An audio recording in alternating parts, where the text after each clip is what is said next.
The knock at midnight. The night was cold, and the wind howled across the empty plains of the outpost. Evan Cole sat alone in his small metal cabin, the only light coming from a flickering lamp on his desk. He had been stationed on planet Epsilon for 3 years, guarding what was left of an old human base after the Galactic War. There were no visitors here, no neighbors, no voices, only silence and sandstorms for Evan. Every night felt the same, until that one night when everything changed. A sound echoed through the storm, soft but clear. A knock. He froze, his hand reaching for the blaster on the table. No one should be here, no patrols, no supply ships, nothing. The knock came again, weaker this time, followed by a faint cry. Evan moved slowly to the door, his heart pounding harder with every step. When he opened it, the wind rushed in, carrying the scent of burnt metal and smoke. Standing outside was a figure wrapped in a torn silver cloak, holding something close to her chest as lightning flashed. He saw her face, pale blue skin, glowing eyes, and strange markings across her forehead. She was an alien, from the very species humans had fought against, and in her trembling arms was a small child, no older than 6, coughing and shivering. "Please," the woman whispered, her voice barely audible over the storm. "We need shelter just for one night." Evan hesitated, his mind spinning with training protocols. Harboring aliens was a crime, punishable by death. He looked at the child, whose small hand reached toward him weakly.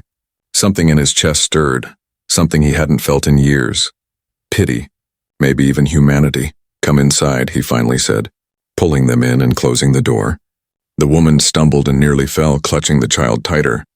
Evan guided them to the small heater, setting it to full power. He handed her a blanket and some water. The woman thanked him softly, her glowing eyes dim with exhaustion. "My name is Lyra," she said after a long pause. "And this is my son, Cale." Evan nodded but said nothing, watching her carefully. Her clothes were torn, her skin bruised, and the boy's breathing was shallow. He fetched his medkit and knelt beside the child. Applying a small oxygen patch, Lyra's eyes widened, surprised that a human soldier would help her kind. "You're lucky," Evan muttered, trying to sound cold. "The storm will cover your tracks for a few hours." She looked up, confused. "You're not turning us in?" He shook his head. "Not tonight." Silence filled the room again, except for the faint hum of the heater outside.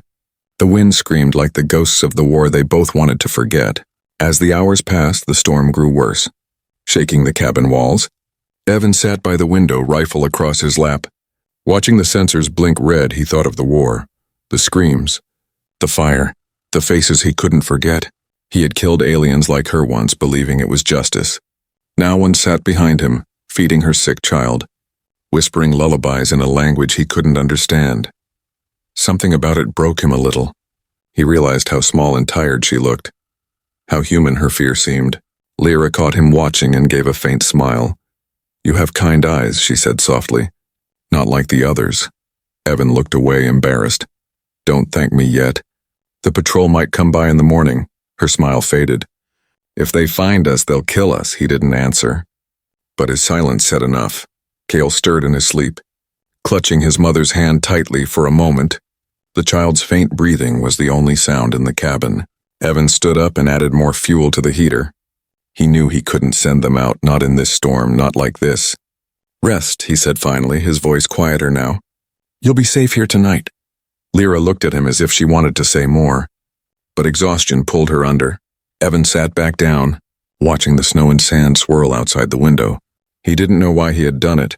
Maybe it was guilt, maybe loneliness, or maybe the human part of him that still refused to die. Hours passed and the storm began to ease. Evan checked his radar. No movement yet, but he knew it wouldn't stay that way. Patrol drones often swept the area after a storm. If they detected extra heat signatures, they'd come straight here. He looked at Lyra and Cale, both asleep now, peaceful despite the danger. He couldn't bring himself to wake them. Not yet. The heater flickered, casting a soft orange glow across their faces. For the first time in years, his cabin didn't feel empty. He sat back, feeling the weight of the decision he had made. He knew the consequences, but he didn't care anymore. Because for the first time since the war, he felt like he had done something right. Outside, the sky cleared, and the first light of dawn touched the horizon. Evan whispered to himself, just one night, but deep down, something in his heart already knew. This night would change everything. Shadows of the past, when Evan opened his eyes. The first rays of dawn were slipping through the cracks of the cabin walls. The storm had passed, leaving behind a strange silence for a moment. He almost believed the night before had been a dream, but then he heard a soft voice, Lyra humming to her child. Kale, her tone gentle and full of sadness. The sound filled the cold room like sunlight. Evan sat up slowly, his body stiff from sleeping in the chair. His blaster still in his lap, Lyra looked up startled, her hand tightening around the child. Evan raised his palms, showing he meant no harm. "You're safe," he said quietly. "No one came during the night." She nodded but didn't relax, her glowing eyes scanning the room like a hunted creature. He could see the fear written all over her face, the same fear he'd seen in soldiers during the war. It wasn't just fear of death, it was fear of being forgotten, erased. Evan poured some water into a metal cup and handed it to her. Lyra accepted it with trembling hands. Her skin shimmered faintly in the light. Almost translucent, Kale lay asleep on a blanket, his small chest rising and falling slowly. "Was he injured?" Evan asked, nodding toward the boy. Lyra hesitated, then whispered, "He was caught in an explosion when the rebels raided our village." Her voice cracked. "They said humans were coming." And everyone ran. Evan looked away, ashamed. He had seen what raids looked like. Burned homes, broken lives. "I'm sorry," he murmured. Lyra's eyes widened slightly at his words, as if she hadn't expected an apology from a human. "You fought in the war, didn't you?" she asked. He nodded. "Yes, but I stopped believing in it long before it ended." "Then why are you still here?" she whispered. Evan didn't answer. He wasn't sure himself. Maybe he stayed because he had nowhere else to go. Outside, the radar alarm beeped softly, a signal flash. Evan's heart froze. He rushed to the screen and saw a blinking mark approaching from the west. "A patrol drone. Get down," he hissed, motioning for her to move. Lyra quickly covered Kyle with her cloak and ducked behind the table. Evan turned off the heater, plunging the cabin into dim light. He opened a small panel on the wall, rewiring the energy lines to mask the extra heat. The drone flew past the cabin, its scanner beam sweeping the roof like a searchlight. For 10 tense seconds, neither of them breathed. Finally, the red dot vanished from the radar. Evan exhaled slowly, his muscles aching from the tension. Lyra looked up, her voice trembling. "Why did you help me?" He leaned against the wall, running a hand through his messy hair. "I don't know," he said honestly. "Maybe because I'm tired of watching people suffer." Her eyes softened. "Humans are strange," she said. He gave a faint smile. "You're telling me that now?" Kale stirred and opened his eyes, his soft blue pupils reflecting the light. He looked at Evan curiously and whispered, "Are you a soldier?" Evan nodded, unsure what to say. The boy smiled weakly. "You don't look scary." Evan laughed under his breath. "That's a first." Lyra's lips curved into the smallest smile he had seen since she arrived. For a moment, the air felt lighter. Then the radio crackled to life, breaking the fragile peace. A voice echoed through the static. "All units report in. Sector 9 under inspection. Repeat inspection in 2 hours." Evan's blood ran cold. Sector 9 was his outpost. They were coming here. And soon. He turned off the radio, his mind racing. If the inspectors found Lyra and Kale, it would mean execution, not just for them, but for him too. He looked at Lyra, who was already watching him. Her instincts were sharp. She knew something was wrong. "They're coming, aren't they?" she whispered. He nodded. 2 hours, maybe less. Lyra's hands trembled, clutching her child close. "I can't run again," she said, tears forming in her eyes. "Not with him." Evan looked out the window at the barren desert stretching for miles. There was nowhere to hide, no cover, yet something inside him refused to give up. He opened a compartment under the floor, pulling out an old map. "There's a ravine north of here," he said, pointing at a line. "It's deep. The patrols avoid it. You'll take us there?" she asked. He hesitated. "Yes. I'll get you there before they arrive." Lyra touched his hand lightly, her fingers cold but gentle. "Thank you," she whispered. "No one ever helped us before."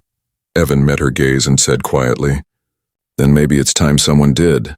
He began gathering supplies, water, food packs, a cloak for disguise. His movements were quick, precise, the way soldiers move before a mission. But this time, the mission wasn't to kill, it was to save. Lyra wrapped Kale in a blanket and kissed his forehead. Evan opened the door slightly, the sun blinding and cruel outside.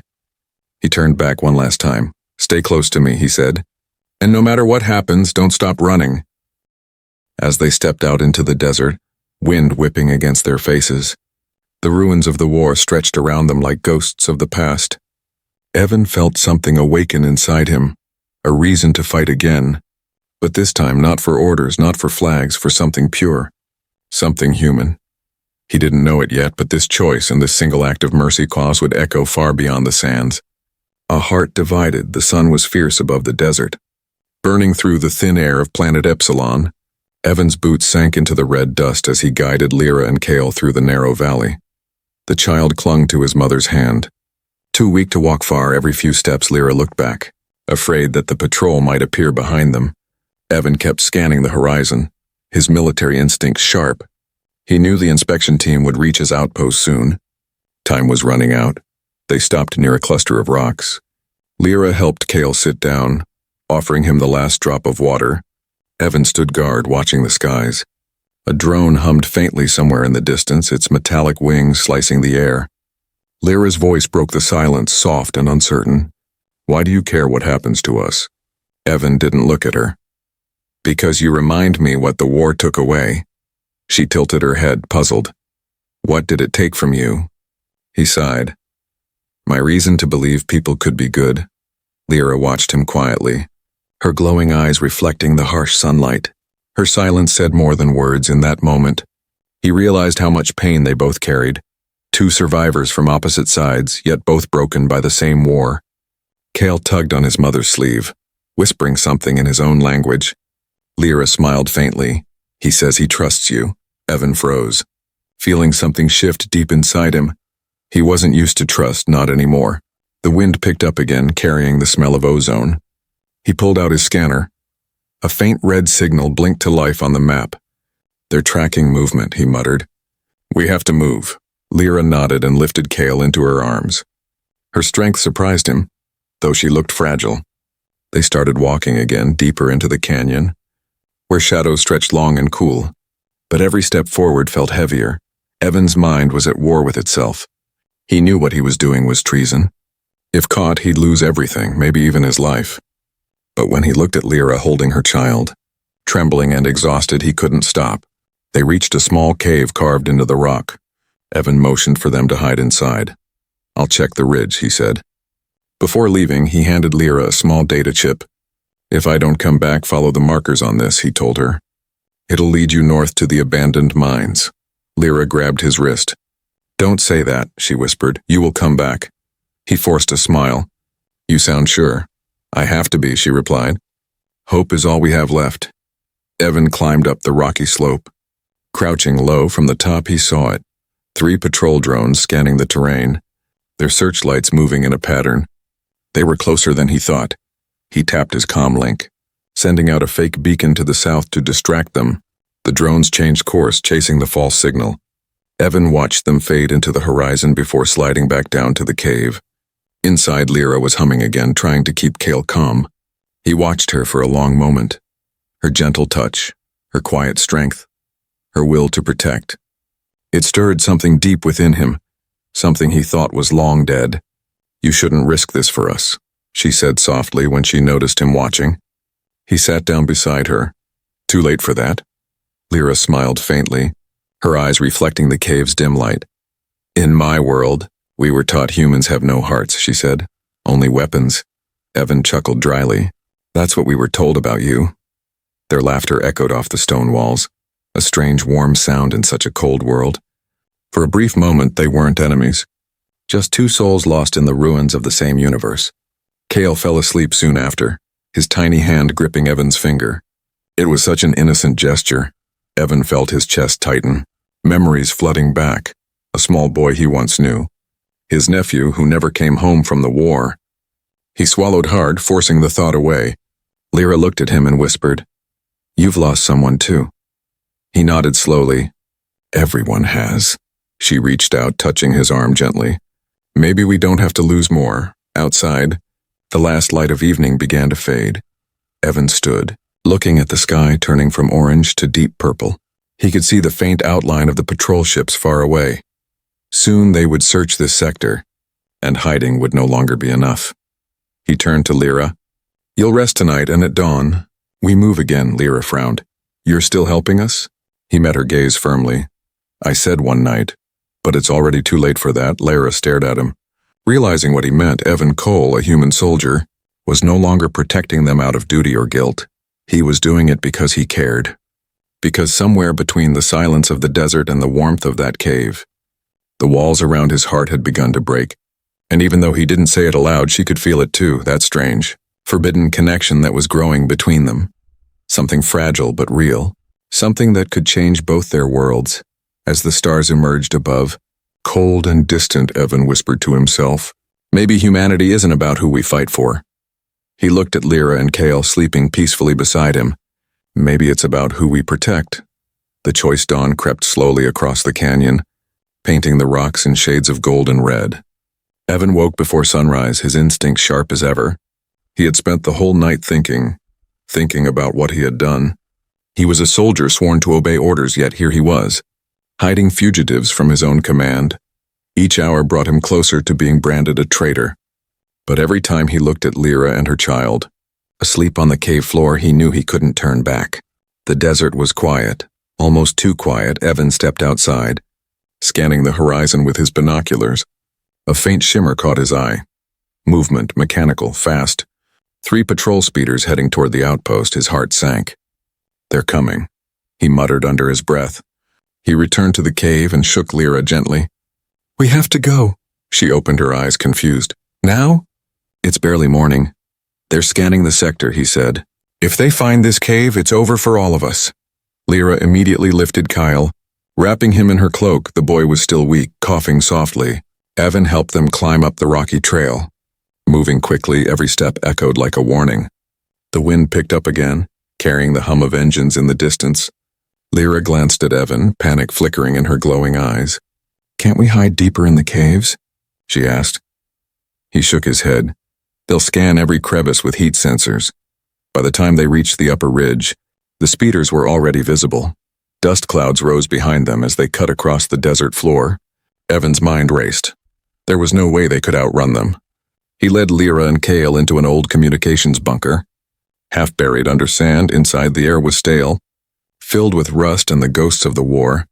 He sealed the door behind them and powered up the control panel. Lyra looked at him, terrified. What are you doing? I'm going to send them away, he said quietly. But you have to stay out of sight. Lyra's voice trembled. They'll know you lied, Evan forced a smile. Then I'll lie better. She caught his arm, her grip tight. You'll die if they find out. He met her gaze, those alien eyes that had once meant nothing but fear to him, and whispered, Some things are worth dying for.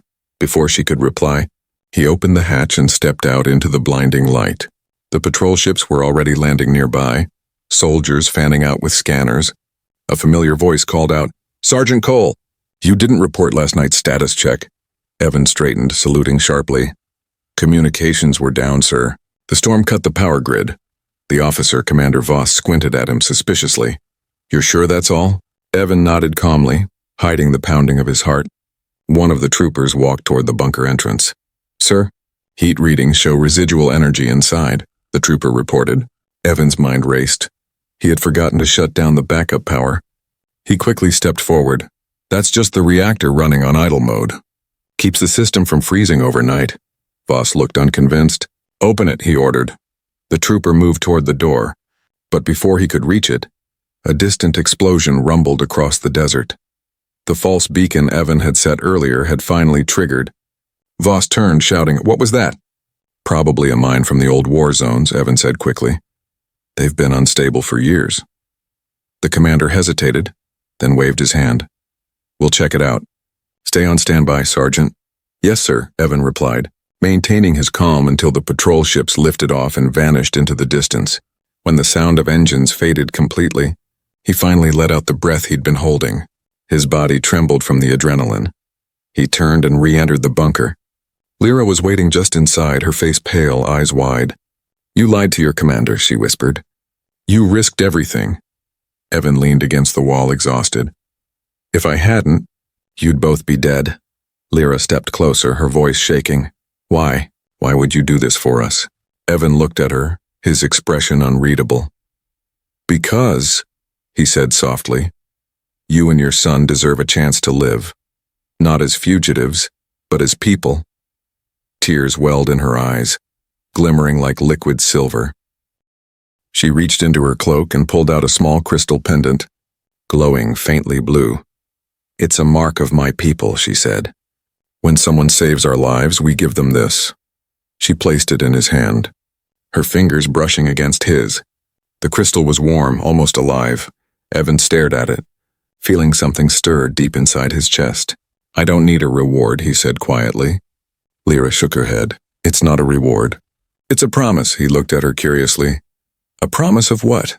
That our lives are now bound by choice, she said. Yours and mine. Evan froze, the weight of her words sinking in. Before he could respond, Cale stirred and coughed. Lyra knelt beside him, humming softly again.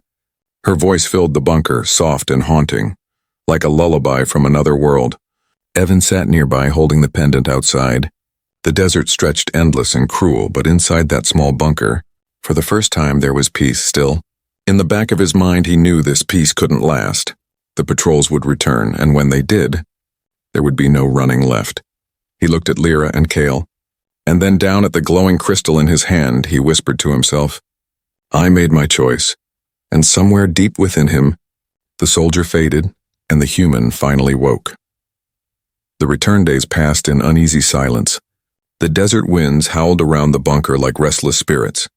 Evan had stopped sleeping properly, always waking to the faint hum of scanners in the distance. He kept expecting the patrols to return, to burst through the metal door and drag them all away. But the days stretched on and no one came. It should have been a relief, but instead a strange emptiness grew inside him.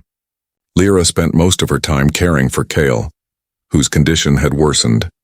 The boy's breathing was shallow, his skin pale, and the faint glow of his alien veins dimmed more each day. Evan tried to hide his worry, but each time he looked at the child, a cold knot formed in his chest.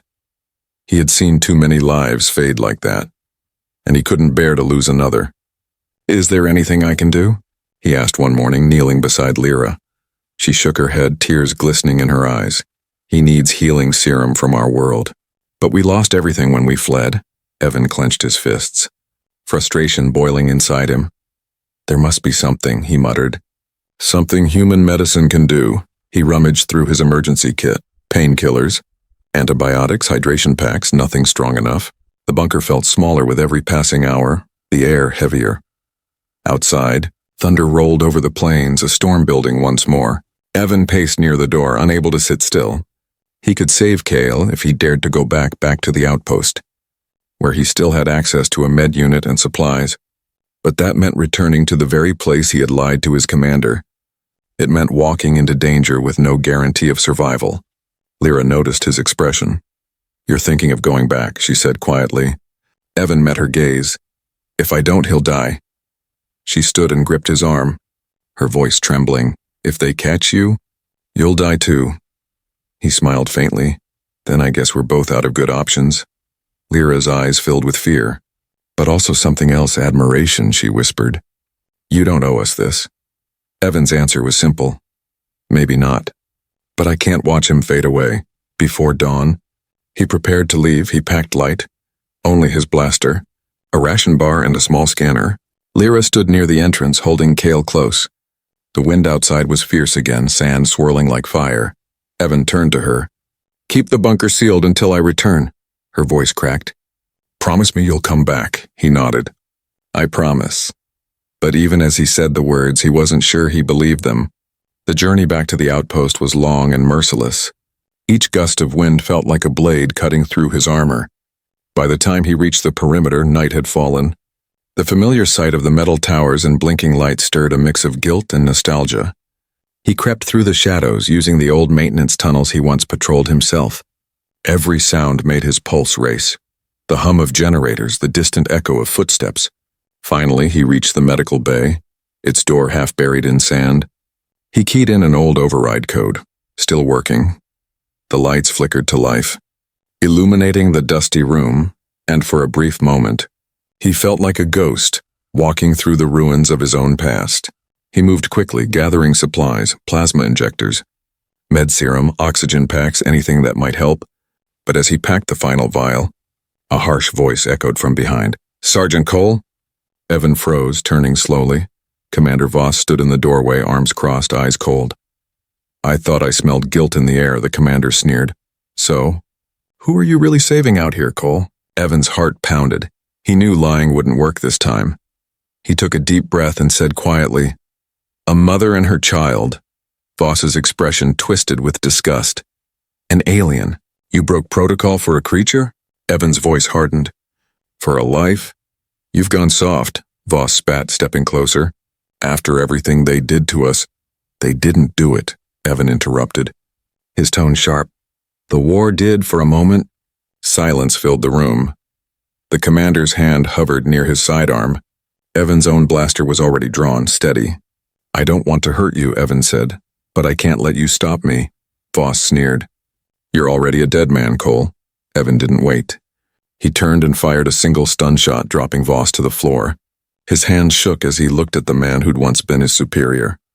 "I'm sorry," he whispered, "but I made my choice."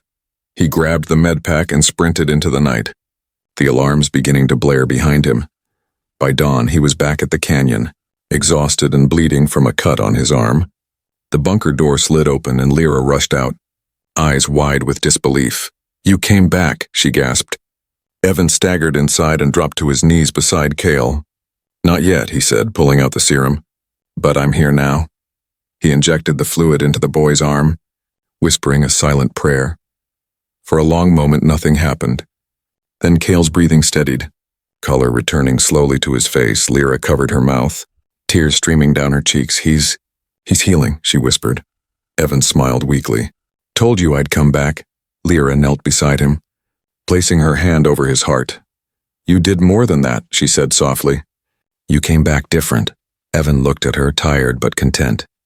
"Maybe. I finally remembered who I was outside." The storm was fading again, but this time, the silence that followed didn't feel empty. It felt like hope, fragile yet alive, and for the first time, Evan realized he hadn't just saved a child, he had saved himself too. Humanity's light the desert was calm again. But peace in war-scarred lands never lasted long. Evan stood outside the bunker, his eyes fixed on the rising sun. The warmth felt strange against his skin, almost mocking after what he'd done somewhere deep down. He knew this calm was only the silence before the storm. The human command would come for him, not out of anger, but out of fear. Fear of a soldier who had chosen compassion over orders. Inside, Cale was sitting up for the first time in days, his small face full of color again. He smiled when he saw Evan and waved weakly. That simple gesture, innocent, pure, hit Evan harder than any battlefield memory. He smiled back, though his eyes carried the weight of the truth he hadn't told them yet.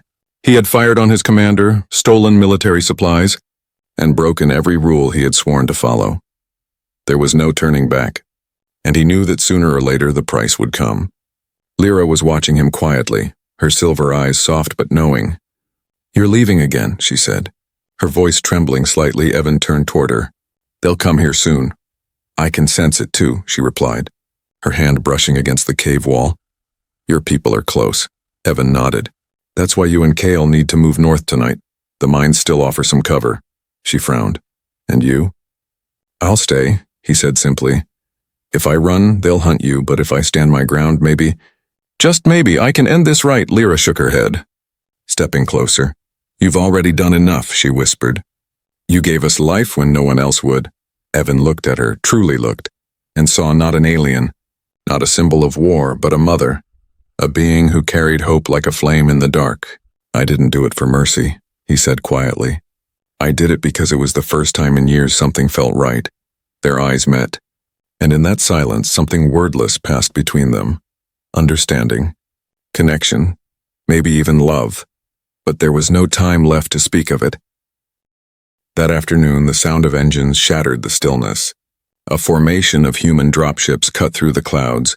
The ground trembled as they landed near the outpost ruins, dust spiraling high into the air.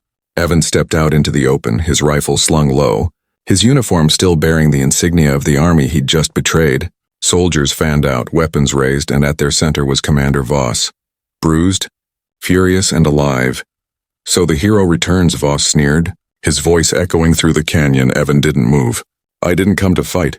"Then why stand before me armed?" "To remind you what we were supposed to fight for," Evan said, his voice steady. Voss laughed coldly. "Don't preach to me, Cole. You harbored enemies of the state." "They're not enemies," Evan replied, his tone firm. "They're people, families, mothers, children, same as ours." Voss's eyes narrowed. "You've lost your mind." "No," Evan said, taking a step forward. "I found my soul." The soldiers shifted uneasily, their weapons trembling. They weren't used to hearing a man speak like that. Not out here. Not after the war. Voss drew his blaster, pointing it straight at Evan's chest. "You defied orders, endangered humanity itself." Evan's gaze didn't waver. "Humanity isn't a uniform. Sir, it's what you do when no one's watching." For a long second, no one moved. Even the wind seemed to stop. Then from behind a rock ridge, a small figure appeared, Cale, weak but determined, holding the glowing blue pendant. "Evan!" he cried out. Every weapon turned toward the sound. Evan's heart dropped. "No!" He ran forward instinctively, placing himself between Cale and the rifles. "Stand down!" he shouted. "He's just a child." Voss's hand shook, finger tightening on the trigger. "Move, Cole," he growled. "You can still walk away." Evan stood tall, voice calm but full of fire. "If we've learned anything from this war, it should be mercy," he said, "because without it, we're no better than the monsters we fought." The soldiers hesitated, their faces conflicted. Some lowered their weapons, others froze in doubt. Voss's rage only deepened. "Traitor!" he roared, pulling the trigger. The shot rang out across the canyon, a flash of red light. But before it could reach Evan, Lyra emerged from the shadows, raising her hand. A wave of blue energy burst from her palm, bending the shot mid-air. The beam scattered harmlessly into dust. Voss stumbled back, stunned. Lyra stepped forward, eyes glowing fiercely. "Enough!" she shouted, her voice carrying an almost divine echo. For the first time, even the soldiers felt fear. Not of power, but of truth. Evan turned to her, whispering, "You shouldn't have come out." She smiled faintly. "You shouldn't have stayed." Then she looked at the human troops, her voice soft but steady. "This man saved my child," she said. "He saved what was left of my heart, even when your kind destroyed my world." The silence that followed was heavier than any weapon. And in that silence, the soldiers saw what their war had blinded them to, the face of humanity itself. Reflected in the eyes of an alien, Voss shouted for his troops to fire, but no one moved. Evan stepped closer to him, lowering his weapon. "It's over," he said quietly. "You can kill me if you want, but the truth is already out." Voss's arm trembled, his authority crumbling under the weight of 100 watching eyes. Finally, he lowered the gun. Evan turned away, pulling the pendant from around his neck and handing it to Lyra. "Keep it," he said softly. "It means we're not enemies anymore." The soldiers stood in stunned silence as Evan walked past them. Not a prisoner, not a soldier, just a man who had chosen light over darkness. And in that moment, something shifted in all of them. A spark, small but real, the first flicker of humanity's light returning. The legacy years passed since that morning in the canyon. The war that had once consumed galaxies slowly faded into memory. New governments rose, peace treaties were signed, and old wounds began to heal. But among the countless stories told across the stars, one name endured: Evan Cole, a soldier who defied orders not to win a battle but to save a life. His act of mercy had become the spark that changed everything. On the shining capital world of the Galactic Union, a grand hall stood beneath a dome of light.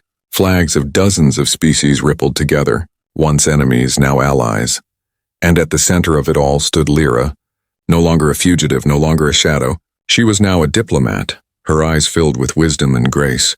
By her side stood Cale, taller now, wearing a sleek translation band and the pendant that once glowed faintly blue. He touched it often, as if it still carried the warmth of the man who gave it to them. A crowd of delegates filled the hall, whispering as the ceremony began. The Chancellor of the Union stepped forward, his voice echoing across the chamber. "Today, we remember the man who reminded us what humanity truly means."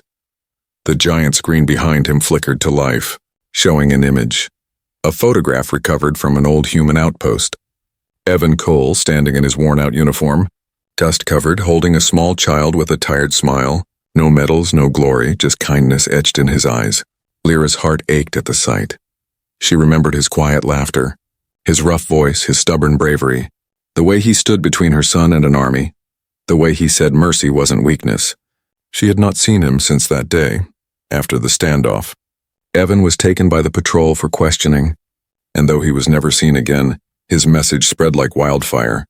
Soldiers spoke of him, refugees whispered his name, and soon both sides began to ask the same question. What are we fighting for if not peace? Cale stepped up to the podium, his voice young but strong.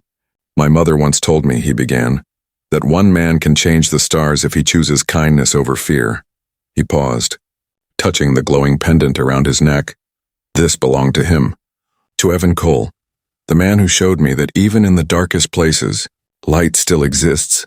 The crowd was silent, not from politics or ceremony, but from reverence across the galaxies. Millions watched the broadcast, and for the first time in history, both human and alien hearts beat with the same rhythm. After the ceremony, Lyra and Kyle walked through the memorial gardens outside the hall. At the center stood a statue of Evan, not made of gold or marble, but simple metal, forged from melted weapons of the war. He stood tall, his expression calm, one hand holding a rifle, the other open, reaching outward, an eternal symbol of strength and compassion coexisting. Around the base were engraved words in 2 languages. He fought not to conquer, but to protect. Cale placed a single white flower at the statue's feet. Do you think he knew? He asked softly. That he would change everything? Lyra smiled sadly, the wind brushing against her hair. He didn't care about changing everything, she said. He only cared about doing what was right. She looked up at the statue, eyes shimmering with tears. And that's why he did. As the twin suns began to set, painting the sky in gold and violet, the wind carried whispers across the plaza. Stories of Evan told by traders, soldiers and children on distant worlds. Schools taught about him, not as a warrior, but as a bridge between species, and in every corner of the galaxy, people spoke his name with quiet pride, because Evan Cole was proof that humanity wasn't about power or victory or fear, it was about compassion. The courage to see others as more than enemies. It was about the light you leave behind when you choose kindness. Lyra and Cale stood there long after the crowd had gone, the stars slowly emerging above them, endless and bright. Cale looked up and whispered, "Good night." Evan, somewhere far away among those stars, the wind seemed to carry back an echo, gentle and warm. "Good night, kid." And in that moment, the galaxy felt smaller, not because it had fewer wars or boundaries, but because one man's heart had reached across it. And even though he was gone, he never truly left their world. He lived on, in every act of mercy, in every bond between species, in every soul who dared to be human.